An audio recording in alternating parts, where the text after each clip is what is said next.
Stop 100 young men, age 25, on any street, USA. Follow them until they're 65 years old, and of those who are still living, you will discover that only 5 of them have succeeded financially. It's almost as if they had set out in life to fail. But I also believe one of the reasons is most people don't understand this thing called money. See, I think it's all right to have money as one of your goals. Occasionally I speak to people and they say, well, I don't want to make a lot of money. You know, I believe a man or a woman that would say that would lie about other things too. Decide how you want to live now versus how long you want to work. Decide how you want to live now versus how long you want to work. This means if you want to spend everything you make now, you'll have to work longer and harder. If you spend everything you make now, you'll have no choice but to work longer and harder. But if you start investing in your financial future now, you'll have the choice between retiring early or traveling more or continuing your career or starting a new career later in life. Once again, it all comes down to choices. Think tomorrow today and live better tomorrow. Let me recommend a book for you to read. The title is The Richest Man in Babylon by George Clason. Perhaps you've already read it. I would suggest that you read it again. It's just a small book. You can read it in one evening. I call it the appetizer for the full discourse on the subject of financial independence. Now, let me give you the major theme of the book. The major theme is that what you do with what you have is more important than what you have. What you do with what you get is more important than what you get. What we do with what we have says so much about us. It reveals our philosophy of life, our attitude, what we know and what we think, and the makeup of our character. It is a reflection of what is going on inside of our head and within our value system and decision-making process. It also reveals our ability to weigh and to perceive. The outer is always a reflection of the inner. It is an indication, a reading, a revealing. It speaks, it tells, it shows. What you are doing with your money says something about you. Keep strict accounts. Don't let yourself or anyone else talk you out of keeping strict accounts. You've got to know exactly where it comes from. You've got to know exactly where it's all going. Don't fall into the I don't know where it all goes trap. Don't fall into that. It just gets away from me. No, keep strict accounts. It's much easier than it used to be with personal computers and so many households and the software that's readily available.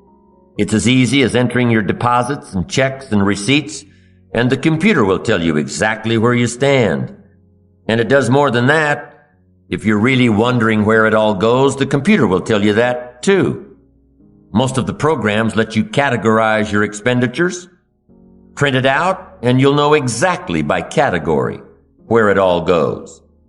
And when it's right there in front of you, you'll be able to evaluate what you're buying and what you're wasting. Take that wasting part and add it to one of your capital funds. It'll get you there that much faster.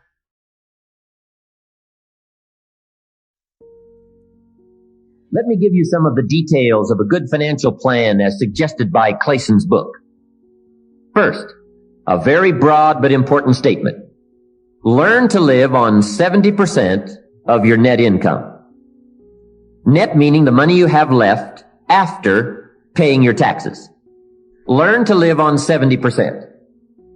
The reason it's 70 is because you're going to be doing some very special things with the 30%. So what's left, 70%, is yours to spend. Now let's talk about the all-important subject of how you allocate the 30%. I remember one day saying to Mr. Schoaf, if I had more money, I would have a better plan. He said to me, Mr. Rohn, I would suggest that if you had a better plan, you would have more money. So it's not the amount that counts, it's the plan that counts.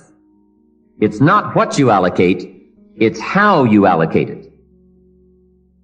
Here's the first part of the allocation process. Of the 30% you're not spending, 10% should go to charity, giving back part of what you have taken out to help those who cannot help themselves. I think that's a good percentage. Now, you can pick your own percentage. It's your life, and it's your plan. But giving your money to a church or to an institution is a good idea. More often than not, they can find the people who are in need. But whether you administer it yourself or give it to an institution to distribute, 10% should be given to charity. The time to start this is when the amounts are small. It's pretty easy to flip a dime out of a dollar, and it's a little more difficult to give away 100,000 out of 1,000,000.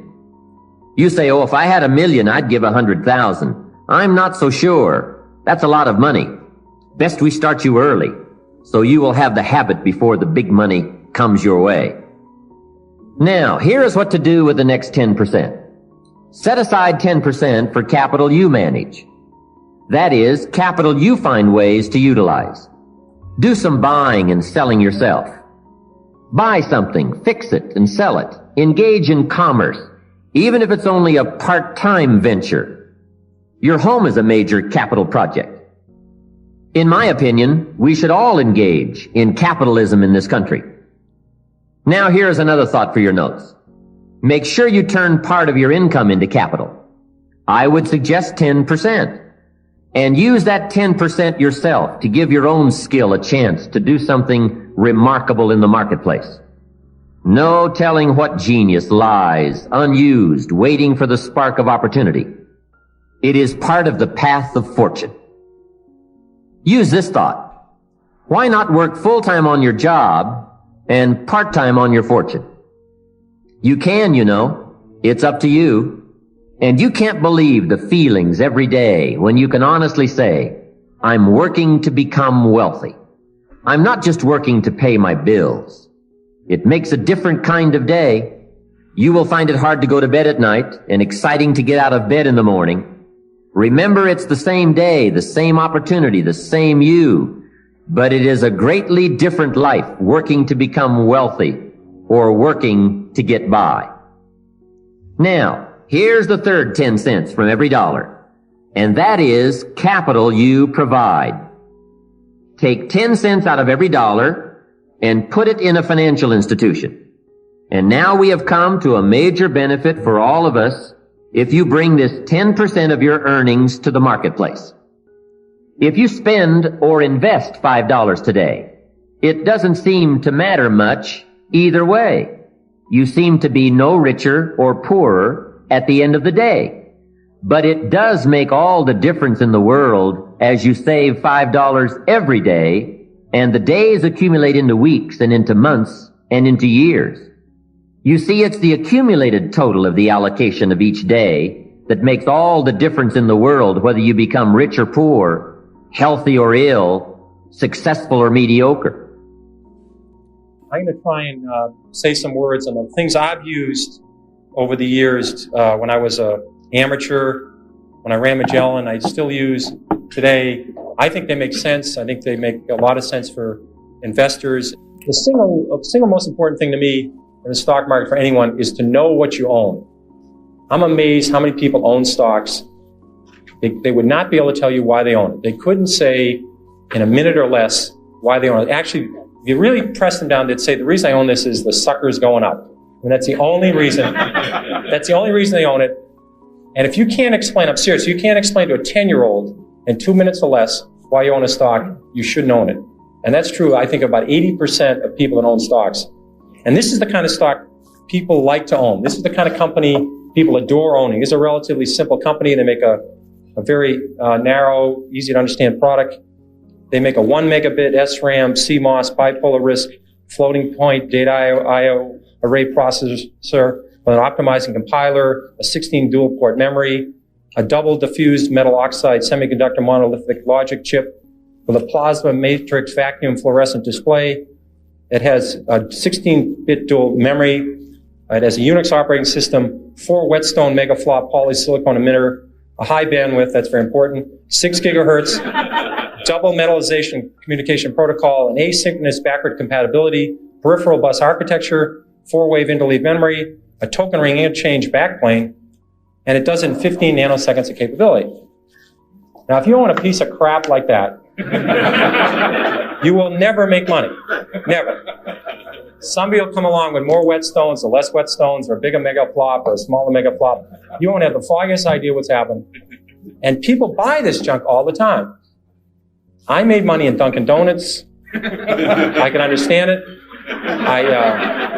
When there was recessions, I didn't have to worry about what was happening. I could go there and people were still there. I didn't have to worry about low-priced Korean imports. I mean, I just didn't have, I can understand it. And you laugh.